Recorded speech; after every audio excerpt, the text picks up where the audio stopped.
Hi, Anna O'Brien. Hi, Gary. Okay, you were just saying you still get nervous about this. Yeah, What's I do. nervous about this? Let's get this like throw the elephant in the room. Yeah, Being on video, talking yeah, about yourself, yeah. Talking about myself, putting myself like right out there. exposure, attention. Yeah, Yeah, yeah. you're not used to that. No, Yeah, I'm not. It's all new. It's all new. it's all new. Okay, but you're choosing to do this anyways. We're gonna post this. It's gonna be on YouTube and in the network and Self Mastery Network. And yet you're doing it. Yeah, Why? I know that I can do it, Okay, and I know that if I do it, it will become something that I can do. okay, okay. Yeah, I see the Training. fear. The fear of it sits in front of me, Okay, but once I've done it, the fear will be behind me. okay. And yet we've had an interview before. It's like didn't get published or edited, so we're doing this anyways because you're a different person now than you were 9 months ago. Yeah, Um, so it's interesting. Yeah, the fear's in front of you. Okay, I'm doing it anyways. Some yeah. other will to like not let that control my life. You do the interview. Next time, there's still some fear there. Is it as strong? No, no, it's not as strong this time as last time. Yeah, yeah, Yeah, it's kind of it's more of a I can notice it. I can yeah, feel it's there, but yeah, it doesn't overwhelm me. yeah. Yeah, Okay. yeah, So yeah, yeah, it's because you've done it once doesn't mean all problems solved, and it's like takes a repetition pattern to build it up. I still find that like I want this centering moment before I start. It's like focus. So, anyways, I'm Gary Van Warmerdam from pathwaytohappiness.com. This is Anna O'Brien, good friend, former client. Went through the self mastery work and changing beliefs and changing these kinds of fears of putting yourself out there and being in public and um, speaking on camera. And you did a whole lot of that transformation. So about all sorts of things. We'll get to that. So we'll talk yeah. to Anna about her journey, and let's start at the end and what you're doing now. What's what's on your plate and your interests, and what are you excited about in your life and how you're living? So I think about this regularly, and I think the one thing that really stands out to me is waking up in the morning. I wake up and I'm excited about the day. okay. I feel really blessed to have the day, and I'm not worried about what's going to happen during the day. I'm just excited. I know something's going to happen. Even if it's a quiet day, I'll enjoy the quietness of it. Um, Mm, and if it's an exciting day, I'm ready. And for me, that's an enormous change. So I love that. I appreciate that every day, that I'm just excited to wake up. I'm excited to be here. yeah, without special stuff going on. If it's a quiet day, you're like, you'll go enjoy that. Yeah. Yeah.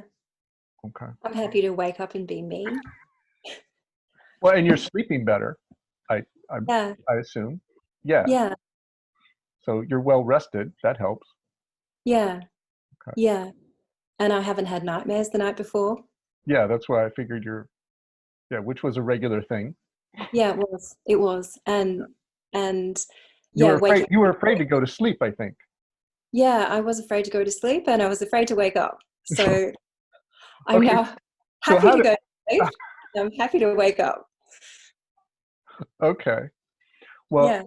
all right. So that's where you are, and you're now sharing this with other people that they can Yeah, be I happy to started wake my up own, and go about their day. And you're yeah. doing that how? I've started my own business, Mhm. Living Happy. I work with trauma clients who are really motivated to recover from their traumatic experiences, usually in childhood. I just saw that I had the idea before I did this work that trauma was something that I would have to live with for the rest of my life, the symptoms of trauma.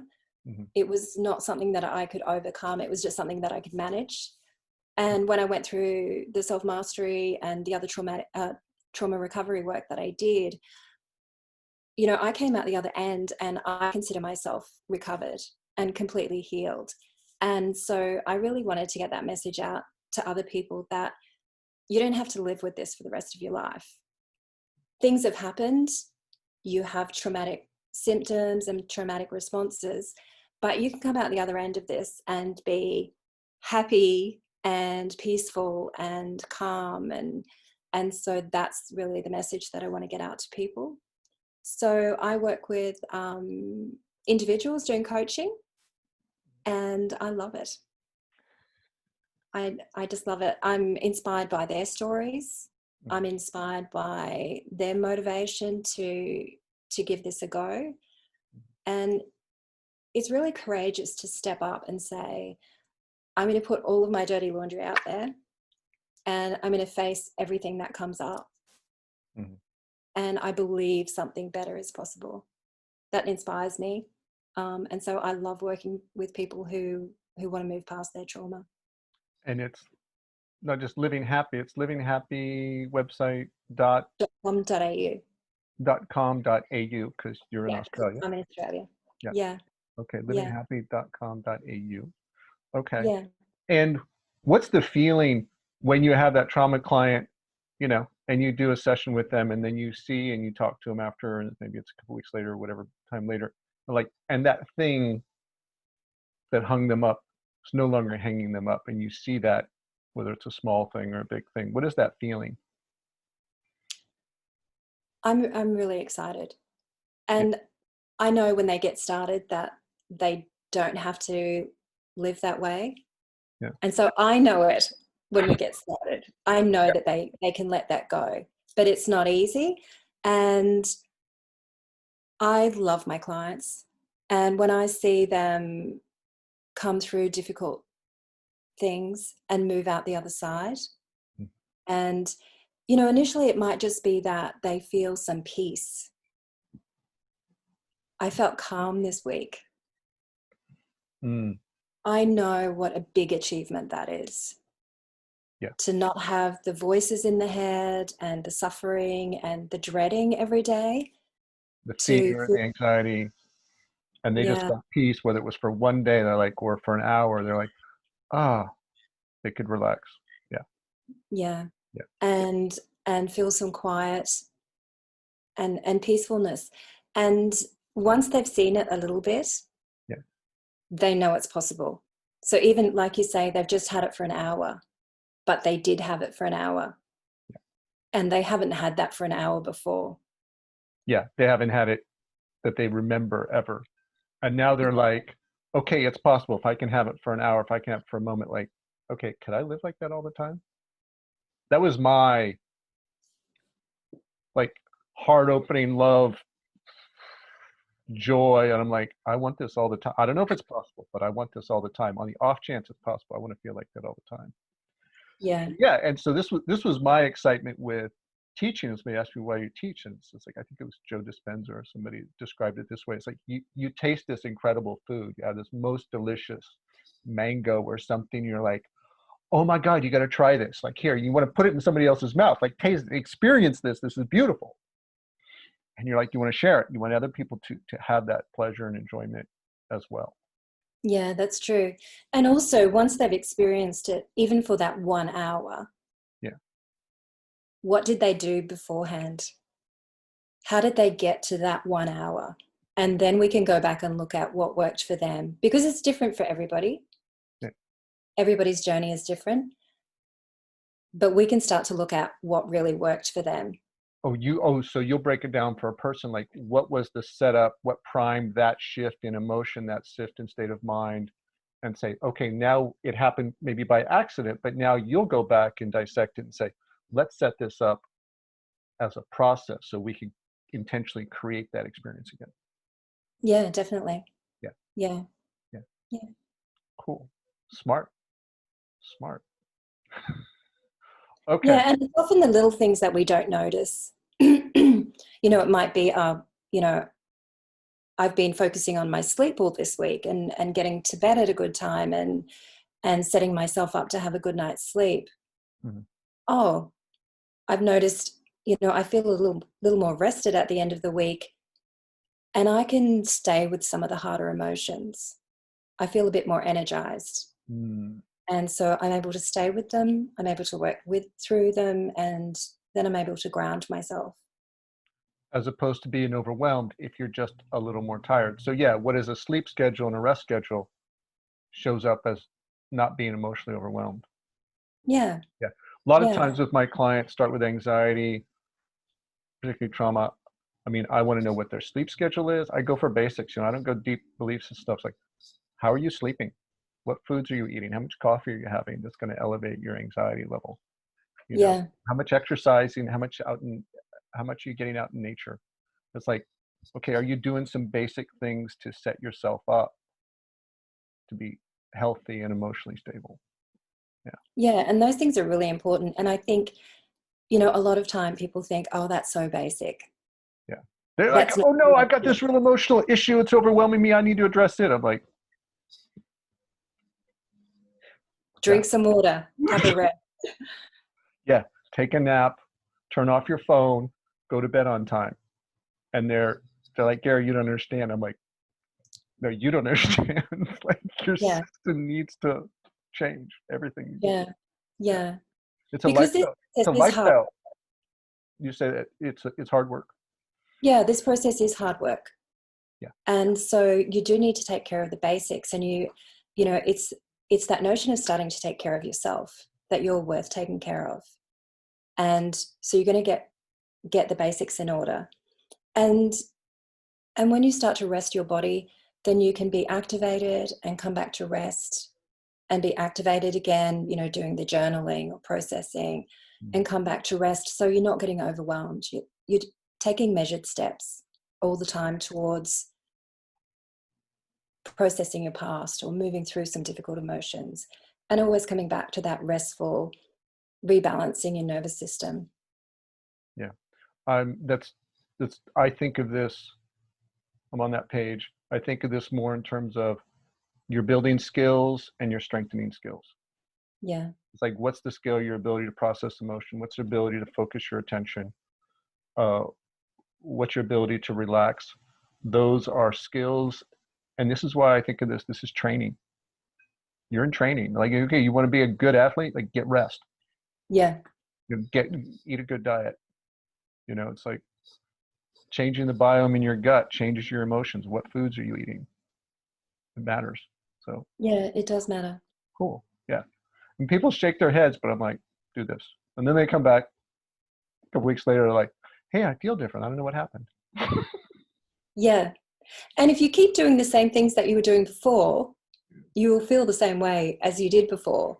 And, we've known each other for years now, and you've seen, every time I see you, I say, oh, this is a different version of Anna. Yeah. And so the newer versions of ourselves behave in different ways. And it starts with those simple things. Old Anna used to sit around all day and watch TV and not take care of herself. Yeah. And the newer versions of me do take care of, I do take care of myself. I do get plenty of exercise and outdoor time. So Yeah. that's part of the process of those changing identities over time. Okay. So let's talk about that journey then. So here you are, you're taking care of yourself, and you've got enough agency and extra love to share and consciousness, and you're helping take care of other people now. Yeah. Uh, what's the process? What's your journey? And then we'll talk about maybe like where you started that all look hopeless to start with. Yeah. Because you came on a trip about 3 years ago. Yeah. When I met you, you showed up in Utah, went to Zion. If you want to start I there's your remember it journey, well. or other. I remember sitting at the table. You go, here's my story. What's going? Yeah. Is there Yeah. hope for me? Kind of thing. Yeah. Yeah, Yeah. yeah. I don't know if you want to start there or what's Yeah. set I'll that up. start there. What I'll start there. Um, my life had hit the devastating point where things were really falling to pieces. And I knew that, my family knew that, My GP knew that. Things were not going well. Your GP, So I was, your body was having, oh, yeah, yeah, you could feel yeah. physically. So I'd been having bouts of depression for a really long time. And also, I was diagnosed with generalized anxiety disorder, which just means you're anxious about everything. So I had learned to live with those things. But my stress threshold was just at its peak. I just couldn't tolerate any more stress. And so I was starting to have, apart from those symptoms that I already had, I was starting to have physical symptoms as well. I had severe allergies to numerous things, and also, you know, shortness of breath and so forth. That you hadn't had before.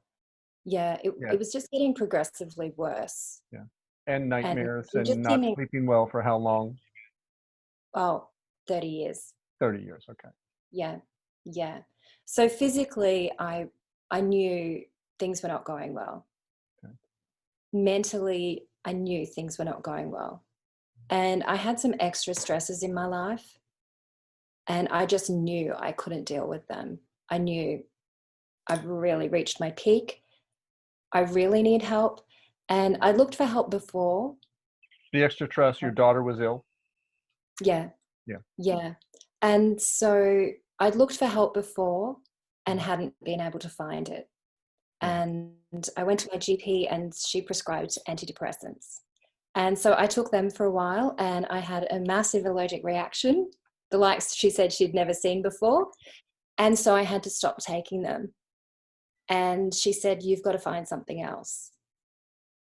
And she Off you didn't go. know. Off She you didn't go. know. You're on your own. Yeah, yeah. And she's a lovely lady, but she said, "You need to go and find something else." Yeah, because they're not trained in how do you deal with teach or solve anxiety and depression and Yeah. right. So I went home feeling pretty depressed and I started Googling on the internet. I'm a very resourceful person. And I Googled happiness and I found your website and I started listening to the free sessions. And particularly the gratitude really, you know, it really touched me because I could see that my past had been pretty traumatic and there were lots of events in there that made sense that I was depressed and anxious. But I also had a lot going right in my life and I just couldn't marry the two together. And so listening to the gratitude just allowed me to appreciate what was going right for me, at least some of the time, Mhm. and sort of counter that negativity that overwhelmed me most of the time. So I started listening to your free sessions. I really enjoyed them. And I saw that you had an event coming up just a month after I'd started listening to your sessions. And I said to my husband, we need to go. And I live in Australia. And so we booked our flights to Utah. Yeah. And I 20 turned hours up of at that. flying. Yeah, full day. Yeah. Yeah. And I really think something called me. Something said, you need to go and do this. And so we turned up. We didn't know what to expect. Did you know what was the sources to depression and anxiety? Did you correlate it to your past at all? You're just like lost about what was causing it? I knew what had caused it. Yeah. I had a really traumatic upbringing. Yeah. So I knew that was the cause of it. Yeah. I didn't know how I to just solve had no idea how to get out of that. it. Yeah. Okay. Yeah. So I turned up at the retreat and Ready to leave, by the way. Ready to run in a moment's notice. ready It got weird. to leave at any moment. Yes. And so the first day I was quite okay. I felt okay. And then the second day I felt really overwhelmed. I felt exposed. I felt really vulnerable. Yeah. I had a breakdown, I call it, in front of everybody. But that was the moment something changed for me, because in the past, when I'd had a big reaction like that, everybody wanted to get away from me or shut me down. So stop doing whatever it is you're doing. Mhm. That's not appropriate, or just move away from me. And actually the group just stayed with me, and you stayed with me and said it's okay to have this reaction. And I'd never heard that before. And I'd certainly never experienced that before. And so I cried and shook and did numerous other things for the rest of the retreat. And as I was leaving, I remember saying to you, what am I supposed to do now? I'm going home. What am I supposed to do? And so we talked about me getting a trauma recovery therapist at home, and you gave me some indication about what to look for, and specifically that she's very experienced and that she was an EMDR specialist. Mm-hmm. And then we set up to do the weekly coaching sessions, which we did then for 2 years, I think, after that. Pretty solid. Yeah. So I had the EMDR therapist for a year. Mm-hmm. And she was a lovely lady, and she was really happy for me to work with you and her at the same time. And I know some therapists don't like that, but that worked really well for me. It was a really fantastic process for me because I could work with her on my past experiences and let them come up, and they would come up for days afterwards. And then I would work with you at the end of the week to process them and then bring my nervous system back down again and make some sense of what had happened in my past. And then the next week I could start the process all over again. That's a challenging way to go. I have a different sense that I'm still learning about, best practices for working through trauma. And so, your approach was really aggressive. It was aggressive, yeah. And I don't work like that with my clients, actually. No, and learning what I've learned in the past 3 years, I'd be much more gentler in the beginning about a process too. And I know you do that with your clients now. And so, but that's the best we know how to do at the time. Yeah. And I know a lot of therapists do encourage clients to sort of go at it, mm-hmm. like a bull in a china shop. Excuse me. Whereas now I work with my clients much more about building up skills in the beginning. Sorry, my throat is a bit croaky. That's the same, because there's skills you can have so that when you have that EMDR session and you go back to a memory to kind of clear it and clear something out of your nervous system, that you know how to integrate it. You know how to you have skills in processing the emotion. You have skills in understanding like why your brain did that and the why you kind of set your life in that direction for so many years. Yeah. Those are part of the skill building. That's training. And if you do it that more gentle way, it does allow you build up the skills, but also you build up the confidence in yourself that, I can come up a little bit and be a bit dysregulated, and then I can come back down to being regulated again. And so you get that confidence like, I can move in this space. I can move up and down a little bit.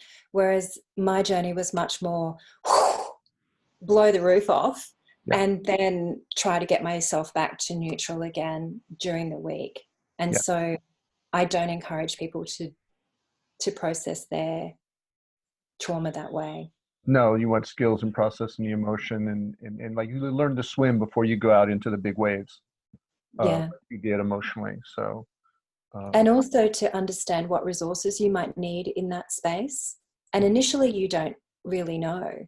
No. I need some people that can hold this space for me and just allow my emotions to come out and not be bothered by them.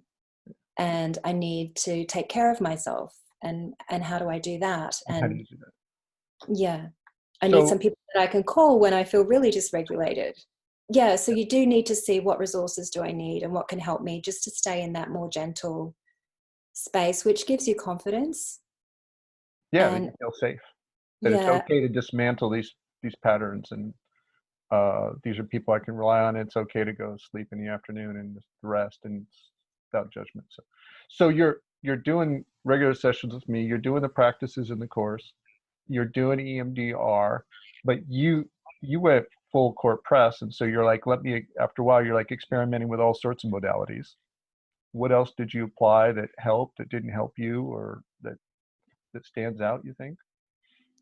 I listen to a lot of podcasts, Mm-hmm. and I was thinking about, which podcasts were really helpful to me.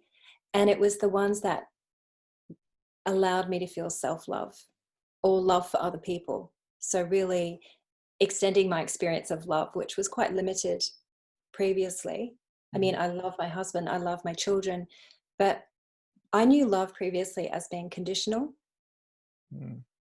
I could give myself love if I did a really good job at something, or if I succeeded at something, or my husband did the right thing, then we can give love. But I learned more about just giving love to myself and other people and receiving love just because we are. And that's enough. And so you found that with particular podcasts, or certain people, I that was like, but you've looked back and what worked for you. You saw this was a core piece. Like, where is unconditional love? Where am I feeling it from a person that's in a podcast, and where is, yeah. Yeah. And also the podcast, my mind was a bit crazy in the early stages of recovery. There's so much going on, and there's, can I even trust Gary? Like, I don't know anything about him. Can I trust my therapist? Is my husband really going to be okay with these reactions that I'm having? And so there's a lot of thinking going on up there. There's a lot of conflicting thoughts happening. And so podcasts just help to ground me and give me a sense of faith that things work out okay. And it was almost implanting someone else's voice into my head telling me it's going to be okay. It's interesting. It was a few years ago. I had people tell me, they're coming to events, they're like, Gary, it's like you're now a voice in my head, or I listen to your podcast and your audios, when I go to sleep at night. And I was uncomfortable with that. And then I thought about, well, some of the voices that might be in their head. No, mine's a good substitute for a while, but eventually get back to your own authentic voice. But I was like, yeah, if you can just keep your tyrannical voices at bay by listening to something that's loving and kind, that's maybe insightful and give you some clarity. Okay, I'll be a substitute for a while on that. So yeah, good for you. Yeah, because Yeah. our own voices don't give us a rest, and they'll put us into anxiety. Yeah. And our old voices, they have that, it's such critical language. And I wasn't raised with anything different to that. I didn't have this loving voice that I could think about. And so I needed to look for it somewhere else. Okay. Yeah. So, and then you showed up at a few more events. You came to Mexico. You did an event with us in Europe, and where else? So, Yeah. I think I did about 2 a year. I've been about doing 2 three. a year. Yeah. Yeah. Okay. Yeah. And they really helped me immerse in the process, because your process it was not a part of how I originally lived my life. These Yeah. were all new concepts to me, a new way of thinking about things, a new way of feeling. And so the retreats were great to just immerse myself in that process with other people doing the same thing and going through the same kinds of struggles. Maybe they're a bit further along, they're having more successes, could give me some insights or some tips, and just be so nice. And so I have really good friends from the retreats. I've stayed with people from the retreats, and that's been a really important part of my journey and my process. And it's something I love. I just love the retreats, which I didn't originally. I originally found them quite challenging, but now I love them. And say your parts of your personality. Well, yeah, it's the last thing you want to do in that kind of state with you. You're anxious. You have whole parts of your nervous system that are afraid. Last thing you want to do is open up and be vulnerable and let emotions out to release. You've got this whole protective strategy, plan that you're going to run for your life, and how you're going to be perfect and don't let anybody see any imperfections. Yeah, that's like, and that's the stuff we just like, yeah, that stuff's making us sick emotionally. That's the stuff we're going to let go of in this week. So it's like, yeah, your whole belief system going to hate that process. Yeah, I did hate that process. And And I had this belief that I was the, the weird one, the broken one, the one with the worst problems. And then I'm just crying at a whole retreat. Yeah. So it's like, okay, everyone can just see everything that I'm most afraid of. Look at me. I am the one with the biggest problems. Yeah. Yeah. I am the most broken one. I am the most depressed one. Says your story. So Yeah. yeah, and Yeah. everybody else is in their own story. Nobody's got time to notice you, or like, or if they do, they're like, wow, Anna's really going after it. She's really being present with her emotions. I wish I was doing what, had the courage to do what she was doing, Yeah. So it's like, it's not what you think it is. No, that's right. Yeah. They're going, Anna's really going for it. She's making so much progress, and I'm not. I'm really broken. So I wish I everybody's could cry more like she does. everybody's in their own story of those things. It's like, Yeah. I want to do, years ago, I wanted to do a book of like, take 10 people, one of these 5 or 6 day retreats. So take 10 people and like, okay, get each of them. What was your experience of that first day, or this event, and then the next day, 10 people's experience of this meditation or this part of this ceremony and this process, and like 10 completely different experiences of the same thing every time, so that people can see like, oh, there isn't a version of what this is supposed to look like. Everybody's going to have their own experience. Yeah. It's going to be right for them. Yeah. So. Yeah. And they're all the star of their own show. All right. So what else about your journey? This, like you said, you were worried about, okay, what's your husband going to think of this? How did that go? Because you're in this process, and how did it affect the family? Because your idea of what that relationship is, who you are in that relationship, who you are as a mom, that now is all how you're going to interact with how you're going to parent. All those beliefs are changing. So, then you're going to like, okay, I'm going to show up and be different. How you work through that? What was that like?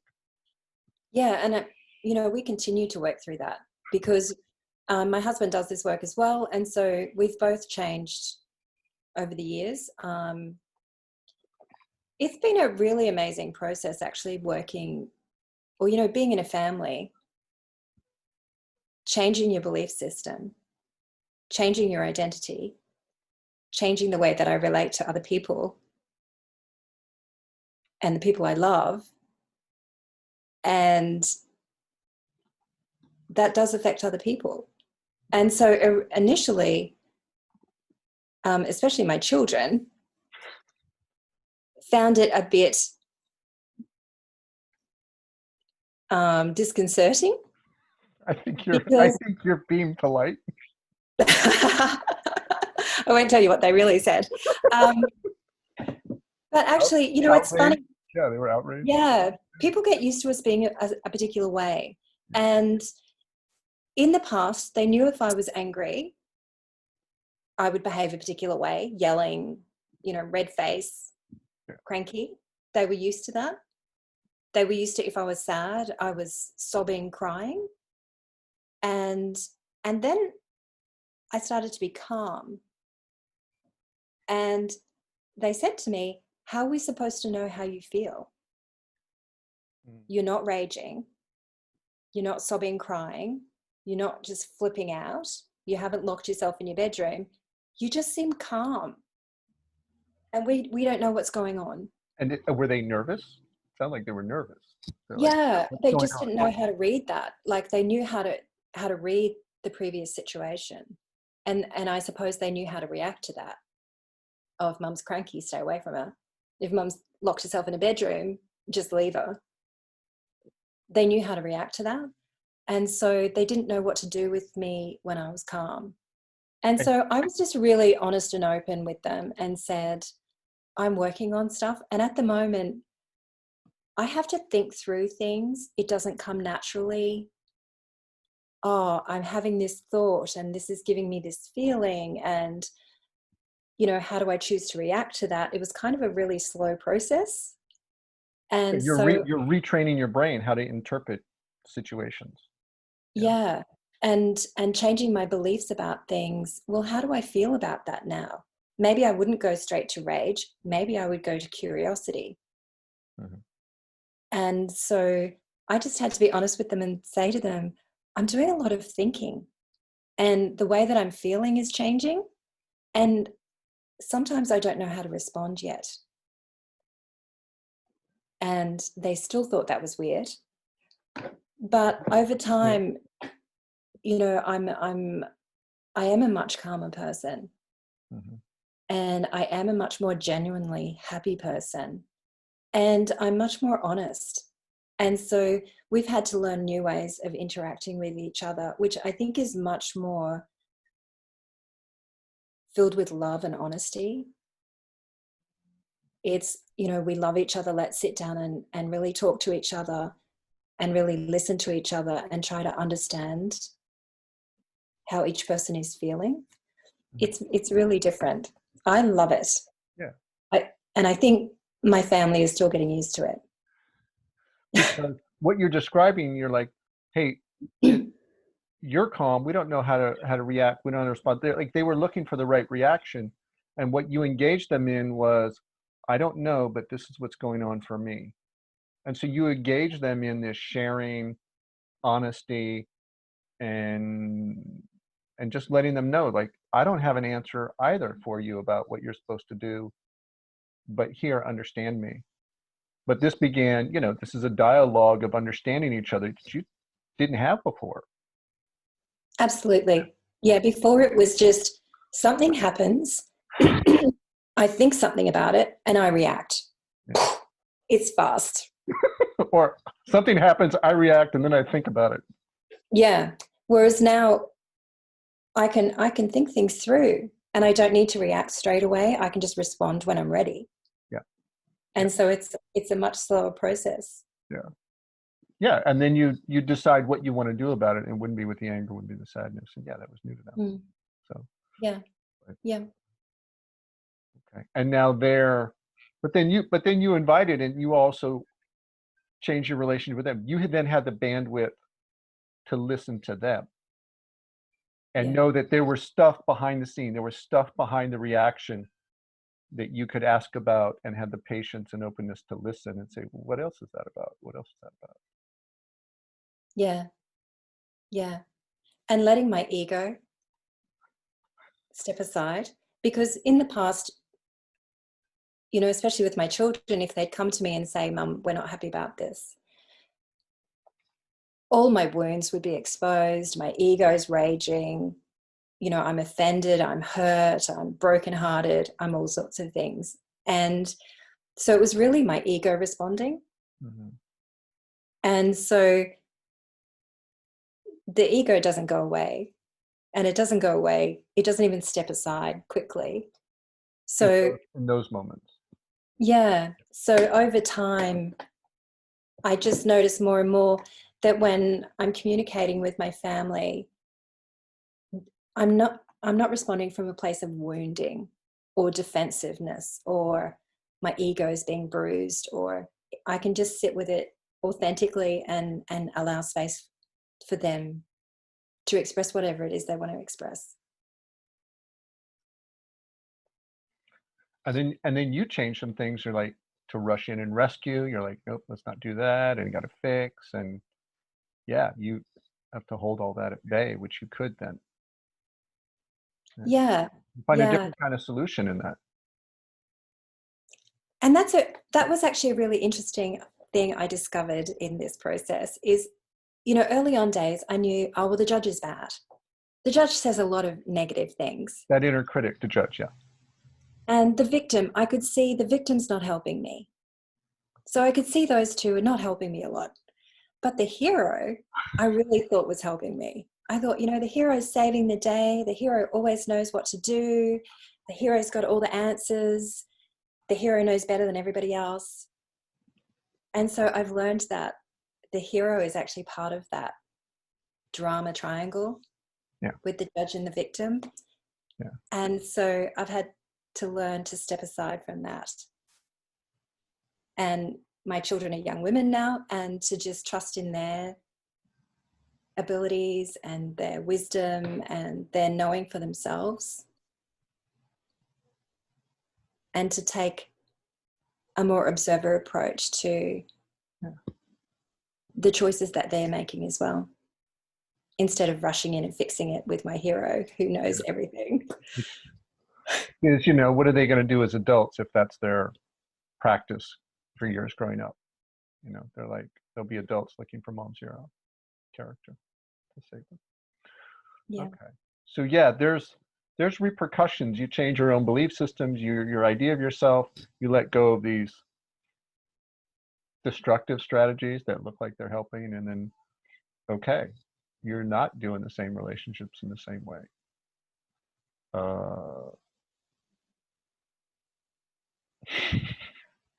Yeah, there's consequences, but there's consequences. Well, it's good consequences. It's work, but there's consequences of not changing it. You're going to keep doing the same thing you have been doing. Absolutely. And I got to the point where I knew my relationships were in trouble before I started this work. My relationships with my kids were in trouble. My relationship with my husband was in trouble. And my relationships with everyone around me were in trouble. When you say trouble, how did you know? You're like, they're in trouble. What was the sign, or what did that mean? I couldn't maintain any kind of stability in interacting with other people. I was just really reactive and wounded all the time. Emotionally.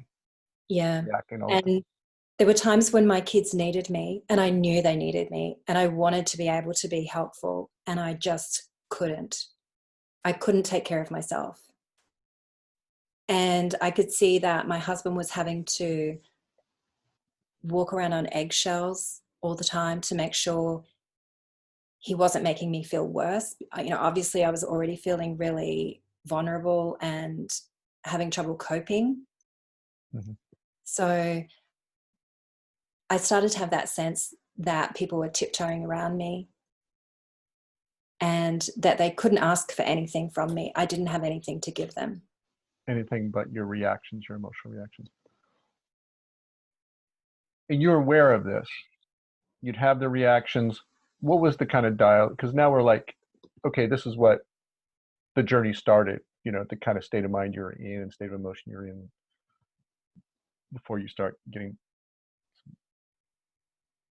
mastery of yourself processes in place. What is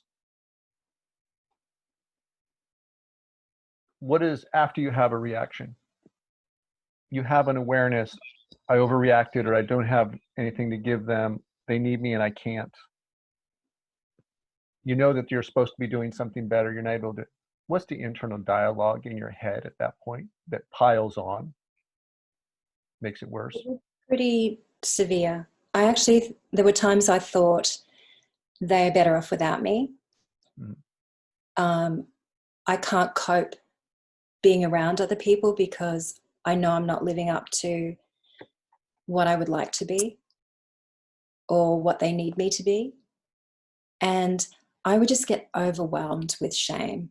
And shame, anyone who's experienced deep shame, it drags you down. It's that emotion. It's so heavy. It's so sickening. It just drags you down. And that's what I would have after these reactions. Mm-hmm. Just complete shame. Yeah. And, I believe shame makes you sick. I felt sick afterwards. Physically? Yeah. Yeah, that was part of the difficulty breathing. That was part of, yeah. Well, if you have that strong emotion and like you had the trauma, or you just go an emotional reaction, what's happening is people say oh yeah, but chemical imbalance. Well, if you go to a memory, or if you go to have an emotional reaction about a driver or the dirty dishes, you can go to all those emotions in the way that you imagine and what it means, and you're flooding your body with adrenaline and cortisol and the different chemicals. So you're changing your chemistry by having those emotional reactions from your belief system. So it's like your belief system is creating your emotions, creating your chemical cocktail. It's not your emotions creating the chemicals, the way I see the order of things. So yeah, it's going to have a physical effect because you've just flooded your system, and your nervous system says this is a terrible thing. Yeah, and then it starts affecting your immune system. So yeah, it's your physical body is right along that path.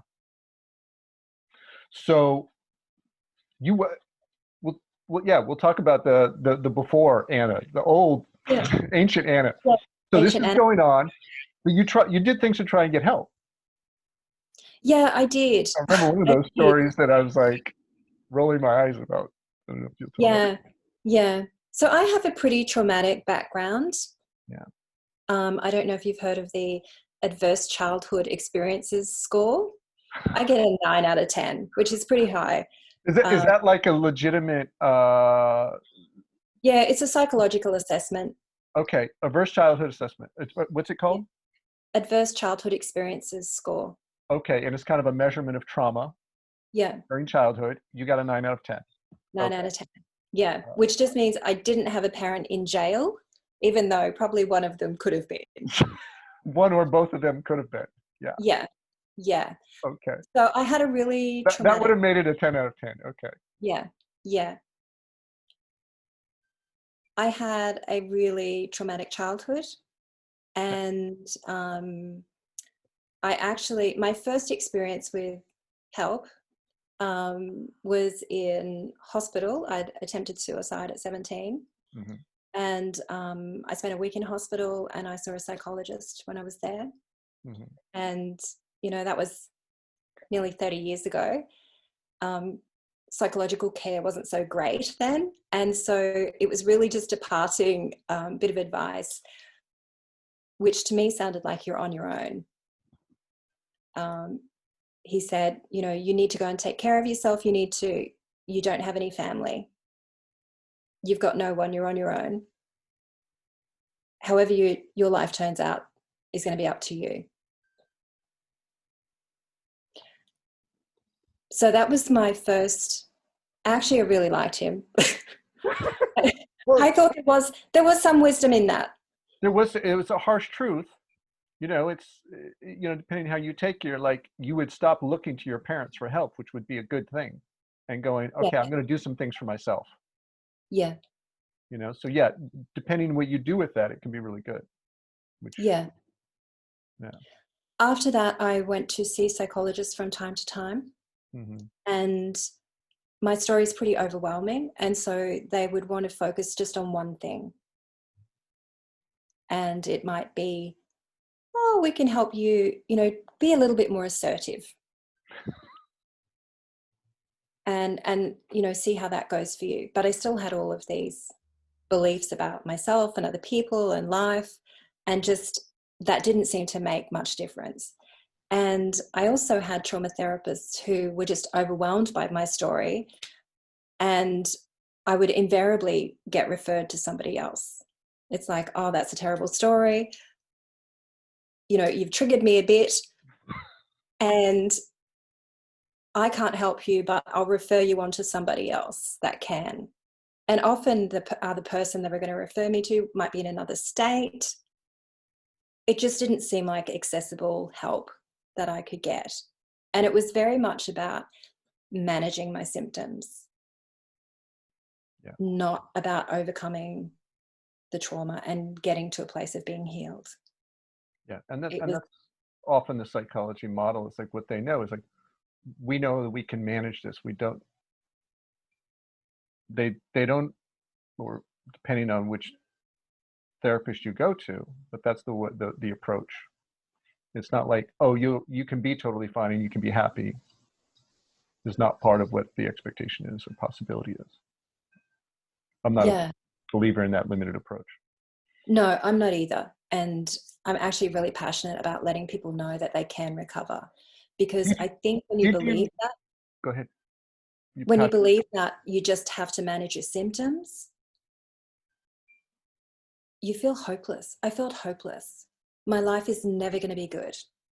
At best, I can manage these symptoms, but I'm always going to be a bit troubled. I'm always going to be a bit broken. I'm always going to be a bit depressed and anxious. That's not very uplifting, and it's not very empowering. is that why, like, looking at that potential future, did that look really bleak? Is that why you're like, no, I want something that clears this all up? Is it, or was there something inside of you that has sense, no, healing's possible, I can overcome this? I mean, in you, can you tell, was helping guide that decisions for this other outcome? I didn't know it at the time, Hmm. but I think now I'm an internal optimist. I just never gave up. I was always looking for an answer. And, I've thought about, why did I do that? Why did I keep looking for answers? I think a part of me knew something better was possible. Hmm.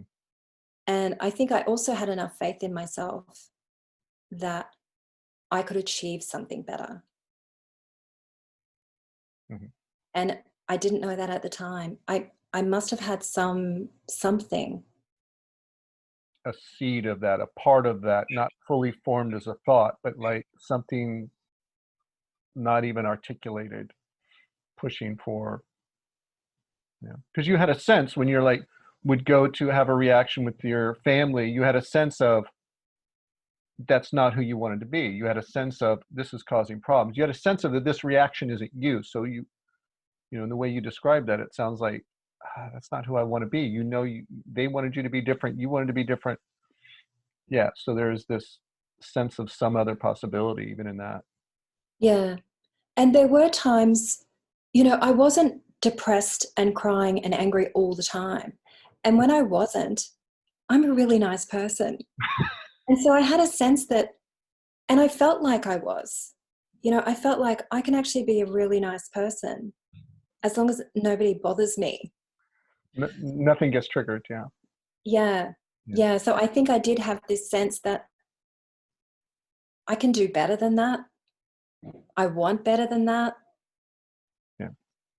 Even after all the trauma therapists said, no, I don't think I can help you, go someplace else. You're like, Yeah. keep looking.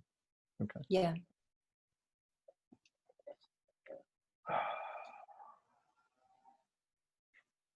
It's it's something, yeah, you said like why you're excited to wake up in the morning. Like what that is. You know what that other life is of old Anna and what that feeling is. And uh, it's going to give you such an appreciation for what you have and what you feel now. So, Yeah. And I was talking to someone about this the other day. I think when you've been in that really dark place, and I was in a really dark place, you sense that, you feel that pain. When the pendulum swings the other way to feeling joy, mhm. I'm so excited that I'm not traumatized. That in itself excites me every day. Yeah. I don't need big things. I look out my window and the sun is shining and there's a breeze blowing. I can appreciate that because I'm not in the darkness. Yeah. And when you're depressed or you're in anxiety, you don't see it, you don't feel it. You feel the inner world. The outside looks the same, but you feel it. You feel what's in your inner world, and that's the part that needs to change. That's the magical transformation. It's like, And it is magical because the way I saw the world before and other people, I thought everybody was awful. Well, I thought other people were scary. People could hurt me. People couldn't be trusted. mhm. And there's something wrong with me. I'm not okay. I'm broken, all of that. And life is just a tragedy and life is hard. So when I changed my beliefs to, actually, other people are good. People are doing the best they can. We all have this capacity for unconditional love. I'm a good person. Mhm. And I deserve to experience love. I deserve to give love. And I think life is a miracle. When I change those beliefs from the old ones to the new ones, the whole world looks different to me. And it's hard for me to see it. Well, I can't even see it the way that I used to. It's hard for me to even imagine how I saw it that way before. Yeah. Because physically nothing's changed. My life physically is the same. Yeah. Same house, same husband, same yard. Yeah. Yeah. Except you're not afraid to leave the house and drive the car and go walk in the woods now. Yeah. Oh, Yeah. Which I was afraid of all of those things. yeah. Yeah. What were you telling yourself as you're going through the journey? So you got the dark narratives that are telling you like this won't work, and can't we really trust Gary, and can we trust this, that, the other thing? And so there's this fear. What kind of things were coming from that narratives, and what were the little things, because they're usually little in the very beginning, that made you think, oh, this has possibility? So what were the different narratives internally that we're measuring, and how they go from one to the other kind of thing? Well, I think I had this optimistic part, and another part of me that knew I didn't know the answers. I didn't know how to change this. I didn't know how to fix this. So I had those parts of me saying, trust somebody else. And like, just trust them for a month, see how it goes for a month, and then see if I can extend that to another month. And just keep an eye on him. That was me. You're going to trust me for a Yeah. month. Yeah, but trust him for a month. Do this process for a month, because that's as much as I could commit to initially. I couldn't imagine doing this for a year. I didn't know if I could trust you for a year. I didn't know if I could trust my therapist for a year, but I could do it for a month. So I just kept the time frames short. Smart. But the darkness said, you can't change. Your past is your past, and you can't change that. So you can't change who you are, and you can't change your future, because you're never going to be not traumatized. You're never going to have not had those experiences, and you can't just forget them. They're always going to be there. So you're kidding yourself if you think that you can let that go. Mm. And so I kind of envisaged it like being in a dark tunnel. And, after a while, I'd done some of the skill building and processing, and I was in the middle of the tunnel. Mm-hmm. And so there was still a lot of unknown that I needed to work through. That was scary. Releasing emotions was scary. So from that middle position in the tunnel, I could go back to what I already knew. If I retreated and said, that's enough, I can't do anymore, I could go back to what I knew, which was depression, anxiety, reactivity, hiding, just being fearful all the time. Mm-hmm. Or I could hope that there was something better. Because There were lots. yeah, because at that stage, you don't feel it. You don't have that feeling like, oh, you didn't have that hour yet of feeling good. So yeah, you were on faith. I'm going to keep going forward and trust this is going to get better. Yeah, because the other Yeah, option is to go back. That's the things yeah. And that's what I saw as my two options. Either the past that I already know it's terrible, or the future, which may be good. I don't know what that looks like. I don't know what that feels like. Mm-hmm. But maybe it's better. And initially, when I started this process, I just wanted peace. That's what I wanted, just peace. And I would have been really happy with that. And actually, by the end of the first year, I started to have those feelings of peace. And then I could add other things like love or joy. And over the next few years, I was able to feel those things as well. But peace was all I wanted at the start. Yeah. And those sabotaging narratives that are saying in the beginning, hey, your past is your past. You can't change that. You can't change who you are. And your future is kind of written. it's giving you a lie, but it's also giving you a half truth to make, like, tempt you to believe it. Like, your past is your past, Mm. but it's assuming that that defines you now and that you can't change. Like, it's hiding these lies in there under these facts that the past is the past. So it's like tempting you to, like, oh, this is true. Your past is your past. So you're believing it, but hidden in there is this other thing, like, oh, you're not going to change. So yeah, those are kind of destructive uh, traps that stop you if you believe into just even the factual part. You buy into the rest. Yeah.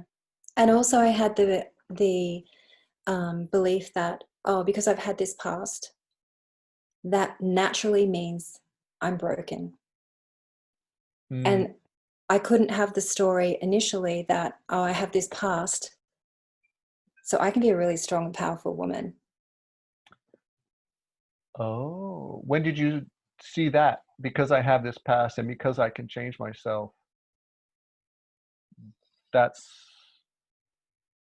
recreate yourself from this. You're stronger and more powerful. When did that develop? I would say in the last year. Yeah, yeah. Yeah. It- I would say that I saw you in the past year become a powerful person. You know, what came first, like the idea I could become a powerful person, or you began to feel it in what you were doing and how you were interacting and changing, and came first, The the thought feeling or that the came idea? initially was I wanted to be unlimited. I wanted to have unlimited potential. I still felt I had some constraints from my past, and it was still some I'm not good enough stories. Hmm. Like I'd cleaned up a lot of the stories I had about my past, but I still had this nagging I'm not good enough. Yeah, okay. And so I wanted to work through that, and I wanted to feel unlimited. I've been given this new opportunity of life. I've been given this new, or I've worked for this new outlook on life. I don't want barriers in the way. Yeah, And so I started to think that's possible. And then I started to realize, because of my past, because of what I've been through, and because of what I've done and I've achieved, I see the power in that. And I don't mean power from an egotistical point of view. I think there's a lot of wisdom and knowing in that. I feel it in my body. I feel what recovery feels like. mhm. When you say, And go ahead. yeah, I think that makes me feel powerful. And that's what makes me want to share it with other people. Yeah. When you say what I've done and what I've achieved, it gave you, like, when you say that done and achieved, what are those things? Doing this process, going through the self-mastery, learning those little skills. And they're not big achievements. It's, I can meditate now with my eyes closed for the whole time and I'm not scared. That's a big achievement. At that journey, that's not where you're at today, but like in the beginning, that was a big deal to That sit was a with big your eyes deal. closed. Yeah, Yeah. yeah. And you're like, And okay, got to that level. Now can I do it for 15 minutes? Now can I do it for 20 minutes? Yeah. Okay. yeah, Yeah. so that's when I talk of achievement, that's what I'm talking about. Yeah. Or that I can sit in the forest and feel completely at peace and feel love emanating from me and to me. That's my achievement, that I can do that. Yeah. Because I know we talked about this. I live right next to a forest, lived here for 11 years. For the first 10 years, I did not go in there because I was terrified. And the first time I went in there, I was completely terrified. And now I go in there every day and I love it. And it feels like coming home to me. Yeah. So, So that's my definition of power. yeah. Yeah. And it's a power you build because of these little skills and little wins. It's like, oh, I could sit with my eyes closed for 10 minutes. Like, that's a big deal. You celebrate that and you find other little wins, because that voice in your head of the judge, it's like, God's like, oh no, you should be enlightened already. You should be past all this. Like, it does not know how to measure. And by that narrative, we end up feeling like we're failing and why bother. So no, we have to look for these other measurements that you're pointing out, like what are the little things along the way? Yeah. Yeah. This is Anna O'Brien, and the website is livinghappy.com.au. livinghappy.com.au. Yeah. Specialize in treating people with trauma, Mm-hmm. because it's not just about managing it. No, no. And No, there's real tools and skills you can put in place to change your brain, your nervous system, your emotional reactions, and you can be a different person. So, definitely. and it's work. It's work and Yeah. it's hard, Yeah. uncomfortable. So let's be honest about that. Yeah. And just another thing I wanted to say is when I was speaking to psychologists and therapists, Mm-hmm. there was a lot of me telling my terrible story, my background story. Yeah. And I found that didn't help me. It made me feel worse because it put me in that perspective. I would just be dropped right back into that perspective of being victimized and being fearful and so forth. So the work that I do with people is actually about empowering Mm-hmm. and changing the perspectives that you're coming from. And so we actually don't do a lot of talking about what happened in the past. I'm working with clients, I know at this point very little about what's happened in their past, but it's building those internal resources and also bringing in external resources to help them feel empowered, to help them know how to self-regulate, and to understand that movement between resting and being activated within their window of tolerance and then coming back to resting. Mm-hmm. And so it's a lot of, like you were saying, with the athlete, training them up to be the strongest they can be without digging around in the past stories a lot of the time, because I actually find that can be very damaging. Yeah, particularly, yeah, definitely in the beginning, you're building up that new sense of an emotional foundation, a new identity, a sense of self and stability. Then you say, okay, from here, we can go clear that history out and clear all the emotion out. Yeah. Yeah, yeah. Because also, if you're coming at the trauma.